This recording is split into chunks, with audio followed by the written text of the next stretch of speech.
What does darkness refer to, in the Bible? Darkness is actually a very interesting topic to think of. For example, when we think of darkness, we often think of the dark places in our homes.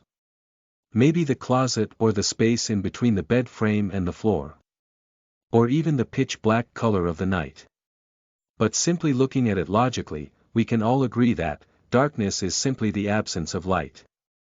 When we turn on the light bulb, the light shines throughout the room, but it does not reach every crevice and inch of the entire room. So there are places where the light casts a shadow, and that shadow is the absence of light, what we call darkness. In a similar way, God is light and humanity is in the darkness. We often use the cliché that we live in a dark world. But it is not a cliché at all. We actually do live in a dark world.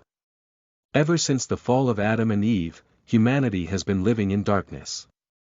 But what exactly does the darkness consist of? Now let's look at 1 John 1 verse 6, so that we can begin to answer that question. It's important to understand up front that this darkness is not literal darkness but rather spiritual darkness. But just because it is not literal darkness, does not mean that it is not our reality. In fact, Scripture is God's own disclosure of reality. Therefore these spiritual realities are as much a part the real world, as we are. If we say we have fellowship with Him, yet walk in darkness, we lie and do not practice the truth, 1 John 1 verse 6. This is the first of many places in 1 John, where John tests his audience with a test of assurance. There might have been some who were questioning their salvation, because of the confusion that the false teachers had created. So these tests of assurance were meant to bring reassurance to the true believers. But to the false converts, these tests reveal their true spiritual condition. John's first test of assurance. By the phrase, if we say, John is making reference to what one might say about themselves. For example, there are those who say they are Christian but the evidence of spiritual life is lacking.